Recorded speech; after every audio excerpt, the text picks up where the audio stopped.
I am not ready yet is probably the most common thing that I hear from stylists at every phase and stage of business. Or do you think I'm ready yet?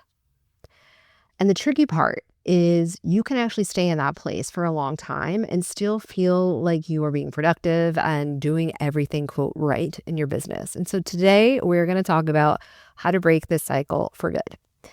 I'm Nicole, and this is a six-figure personal stylist podcast. And this show is for personal stylists who want to build world-class businesses and lead the industry. Every episode is built to help you grow a profitable styling business rooted in thought leadership and real transformations. Because the best stylists don't just edit closets, they shape culture. Let's get into it. A while ago, I read this book that I was recently reminded of called Art and Fear. It was written by two photographers, and it's been passed around in creative circles and communities since the 90s. I read it in a philosophy of art class, and I remember really loving it. But recently, I was scrolling on TikTok before I had to take it off my phone for like the millionth time in the last 3 months because I'm addicted, but that's another episode. And I couldn't stop thinking about it in relation to something I have been hearing stylists say with respect to this, am I ready yet? I'm not ready yet. On all of my discovery calls this spring. So there's this passage in it about a ceramics class. And on the first day of the class, the teacher divides the class into two groups. One is going to be graded on quantity. The more pots they make, the better their grade will be in the class. The other half is graded on quality. They only need to produce one pot, but it has to be exceptional. So you've got one group that just makes pots, churning them out, hundreds of them in this semester. They're trying things, they're noticing what works, they're fixing what doesn't, they're making so many pots. And you've got another group thinking very carefully about what the perfect pot would look like before they start making anything. And at the end of the semester, all of the best pots ended up coming from the quantity group, the one who had just been making things over and over again and had naturally made them better. The quality group had spent so long thinking about perfecting their pots that they barely had anything to show for it. In fact, some of them didn't complete it at all. And that's what this conversation reminds me of, because I have been on so many discovery calls because I've just gone through multiple launches, and I really do keep hearing either a version of this declaration, I'm not ready yet, or how do I know when I'm ready? I hear that in my coaching as well. And I really understand why it feels like the right question, specifically coming from my clients and my audience, because I attract a very thoughtful, smart, usually very good student or like very conscientious student energy in my clients. And I love them for it. And when you're in the early stages of a business or entering a new stage of your business, readiness feels like the thing standing between you and, quote, a real business or real income, or as many of my clients tell me when they get comfortable, I don't feel like a real stylist.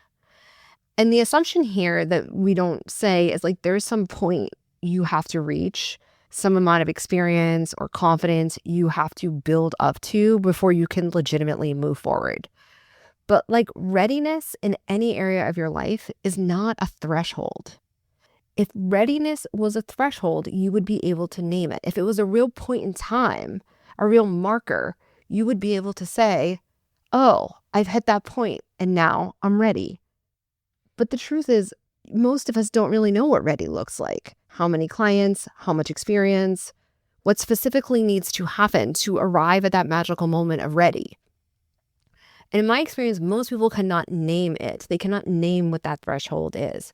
And so that means you're not really waiting for this point, this marker, this threshold. You're waiting for a feeling. And most of the places I see stylists getting stuck in their business is waiting for a feeling. And the problem is that feelings keep moving. You get a little more experience, and instead of feeling ready, you just find the next thing that doesn't feel solid yet to focus your attention on. So the goalpost moves constantly and you stay where you are. And I've seen talented stylists stay in this loop for years as established stylists, but I've also worked with many, many, many brand new stylists before I started the styling consultancy. And this keeps more stylists who want to launch businesses stuck than just about anything else. And so I want to walk you through what's actually happening when you don't feel ready. Because it's not something a lot of people talk about, but it is the foundation to everything we're going to talk about for brand new stylists and even advanced ones. These are not concepts when we're talking about the mindset pieces of growing a business that you ever outgrow, because we all have our own patterns, and you tend to, no matter how far you get in business, go back to your patterns. And it's not about getting rid of them forever. It's about how fast you can break out of your own spirals or your own thought loops that are keeping you stuck. So early in my career, I spent about a year and a half. It actually could have been longer, but I know for sure that it was a year and a half, so I'm going to say a year and a half, doing sales calls for a program that helped me launch my own business back almost 20 years ago called The Paid Stylist. And it's one that I went on to mentor in, to write programs in, to become the communication manager in, and then to do sales calls for. And so in that role, I talk to hundreds of stylists every month. And who I was talking to were mostly women who were very talented, who had lots of real life experience, not always formal training, who had been styling people informally for years. And they kept saying some version of, I just need more experience. And so I told the woman who was my boss and created that program, I said, they keep telling me in these sales objections that they don't have enough experience. And we had different levels of programs. What I'll say about her name was Michelle, is she was one of the best salespeople I have ever met in my life. And I wish I didn't know enough about sales to realize it, but she completely, first of all, shaped the industry. And second of all, completely showed me things about sales that I didn't even realize I was learning. And she told me to ask this. And I didn't really get it when she told me to say this. I didn't get that she was teaching me how to handle an objection. I just did what I was told at the time. What does enough experience actually look like to you? That's what she wanted me to ask people on the sales call. And I didn't ask her why. I was very naive at this point. I think probably in my 20s. And so I did. And I think I probably executed this wrong because I probably didn't pause after I asked. I probably was 5 clients, 10 clients, how many clients? I probably pushed for an answer. But what I do recall is that almost nobody could answer the question. And I think about it a lot now that I'm, going to be starting to work with new stylists and even just having this business. What I came to believe after having all of those conversations over and over again for years and continuing to have them now is that there is actually a number of people that make you ready. And I'm going to tell you what it is. 5 real clients outside of your friends and family is enough to start charging, quote, real rates. Not perfect clients, not people that are going to be lifers with you, not even services that were perfect. Real people who you didn't already know and who didn't already trust you. So this can't be your mom, your mom's best friend, your sister. I'm talking, it could be your sister's best friend's brother, right? It could be your neighbor's colleague. It doesn't matter how they get to you. It matters that they don't have any relationship with you and you don't have any way of intuiting their preferences and way of being so that you're guessing at whether they like things or not when you work with them. That's enough people, 5 strangers, to have learned enough, especially if you can execute on your packages in a way that I'm going to talk about in an upcoming episode. I'm going to tell you what your first packages should have, to have learned enough to charge a real price. Most of the stylists I have talked to or reach out to me in DMs from listening to this podcast have already done that. But the reality is, and we're going to get into some learning psychology and theory here, when your brain doesn't have a structure to measure things with, you will fail to recognize heaps and heaps of real, legitimate experience as evidence of readiness, as evidence of legitimacy, as evidence of being ready to launch a business.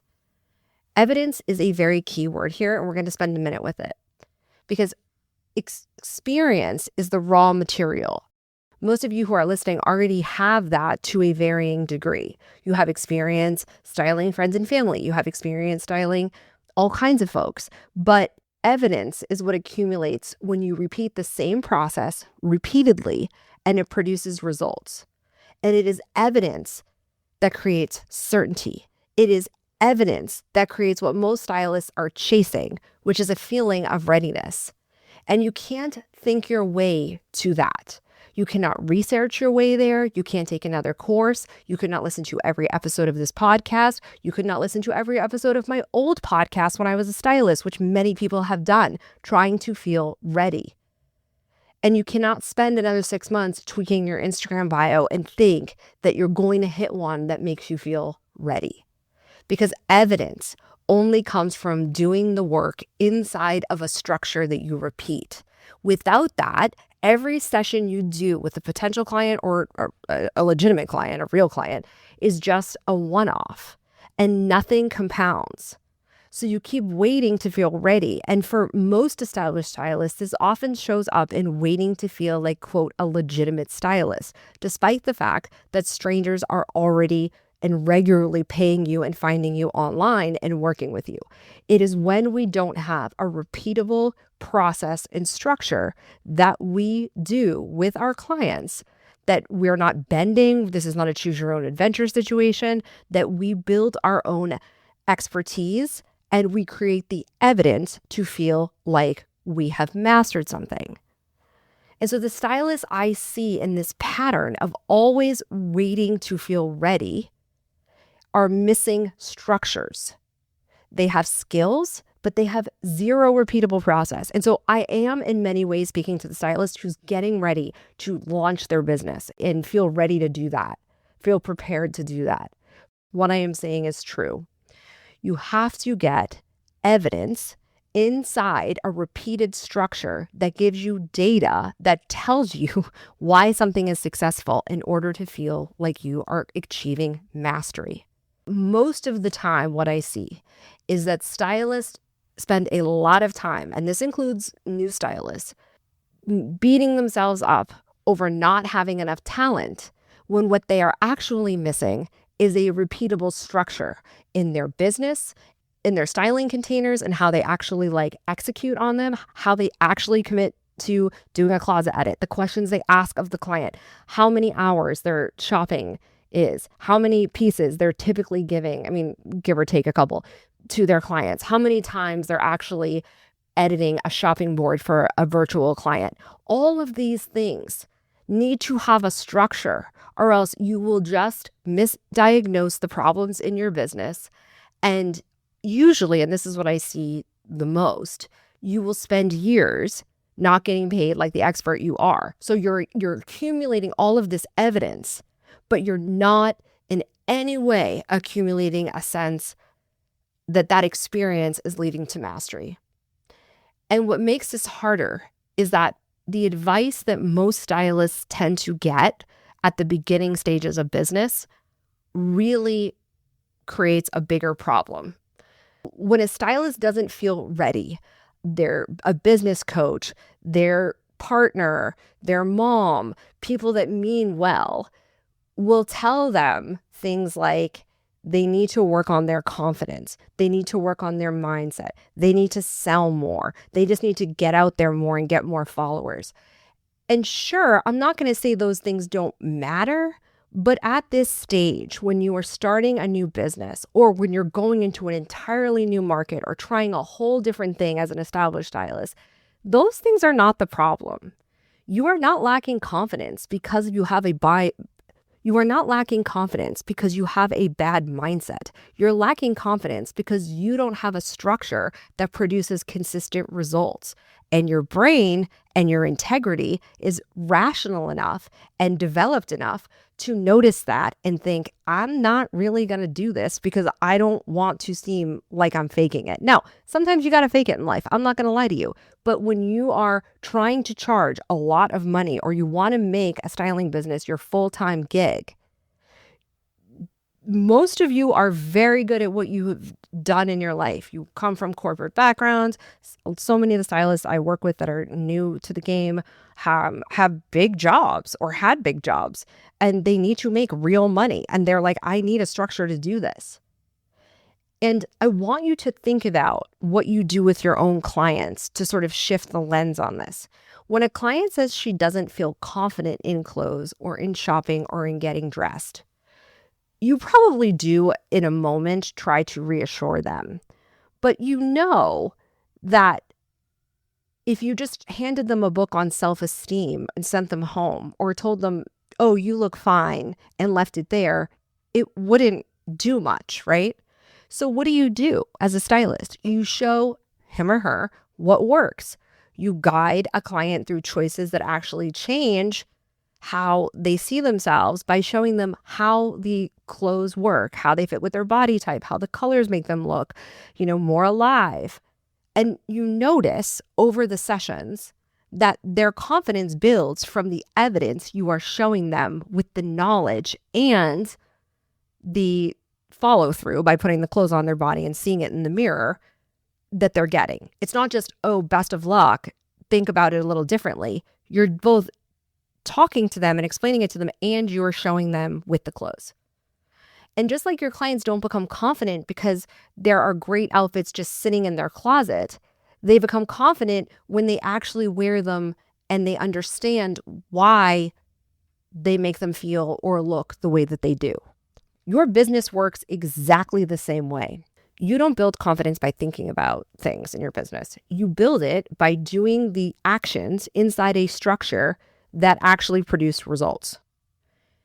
And here's what this usually looks like in the day-to-day for a stylist who's building a styling business from scratch.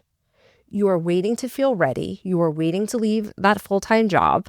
You're collecting a lot of evidence on Instagram. You're following a lot of stylists and thinking there's no way I will ever be where he or she is. You're consuming content like this podcast. You're taking notes. You're tweaking your offers. Maybe you have a website, or maybe you're waiting for, the perfect offer or pricing system to come down from above before you make that decision. You keep researching what platform would be best. You keep tinkering with the idea of turning your private Instagram account public. I'll stop you right there. Just go start a new one. I promise it will be worth it. You do a few sessions with acquaintances, but if something doesn't go perfectly within those sessions, you drive home, you beat yourself up, and you start second guessing yourself. Then you go back to researching and adjusting, and you think, okay, I'm going to stay on this job for another 6 months, 8 months, 10 months, but you don't actually have a marker of when you will be ready. And this loop can go on for years. And the issue is not the waiting. It is that nothing is structured enough in your approach to prevent that spiral that then leads you to another 6 months of preparing for this thing. And so your experience isn't compounding towards expertise. You're just sitting here waiting to feel a feeling called ready. What I want to tell you, if you are listening and considering being a stylist, or you're in the very beginning phases of a styling business, meaning you're mostly just working with friends and family, you're not getting traction with strangers, which is an important and legitimate phase that you have to go through that in order to get to the next level. What actually turns that into a legitimate business is not becoming more talented or more skilled as a stylist. Those things will help, but they won't make you feel ready. It is about mastering your process, your consultations, your decision-making, your boundaries with your clients, and your offers. And you can only build those skills through repetition. And they build faster when those reps happen inside a predictable routine and structure, because then each experience teaches you something. It creates evidence, and that evidence is what your brain uses to trust you. And it's also what the majority of you who have very good sense of integrity are looking for before you launch. And I want to talk to you about what staying in this phase costs anyone who wants to be a stylist. Because we tend to think of this phase as neutral, and that is very dangerous. We think it is less problematic than trying and failing to stay in the research phase, to stay in the getting ready phase. It feels like you're preparing, but you're not building the evidence that would actually prepare you to work with more people that will pay you and make this a legitimate business.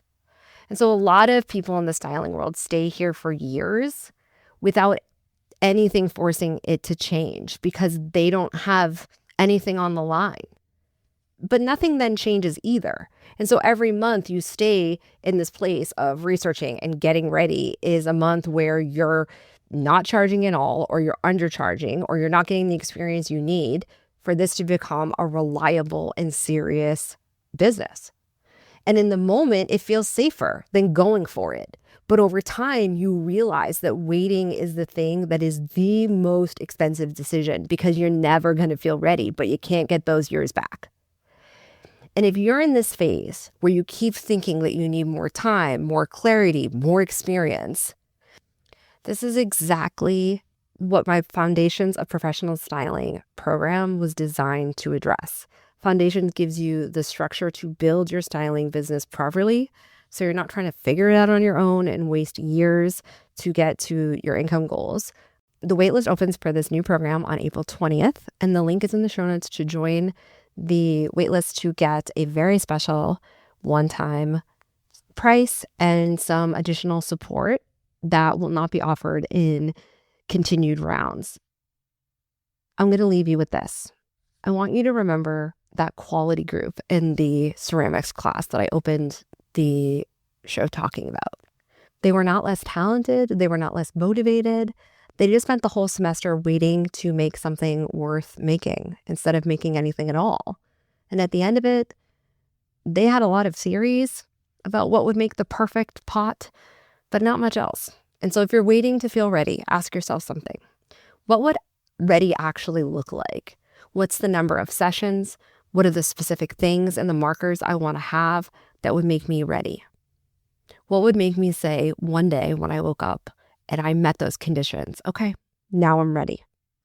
And if you can't answer that, you're not actually waiting to be more ready. You're waiting for permission, and nobody is coming to give it to you to start your styling business.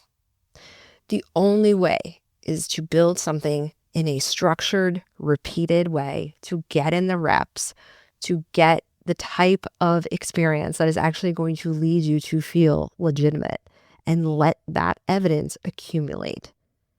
That is the only thing that is going to move you forward towards your goal of having a professional and full-time personal styling business. Not more time, not more research, a structure that you can actually learn and repeat and get more expertise. I will see you next episode.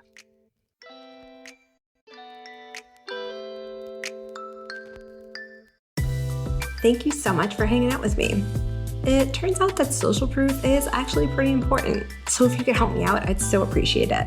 If you just had a quick free moment and could leave me a rating or review on the podcast app, that would be killer. And even better, if you wanted to share this episode on Instagram and tag me, that would totally make my day. And it would bring so much more awareness to the podcast and would help other stylists just like you who are looking to build lucrative styling business, because the better each of us does, the better all of us do. Thanks for hanging out with me, and I'll chat with you next time.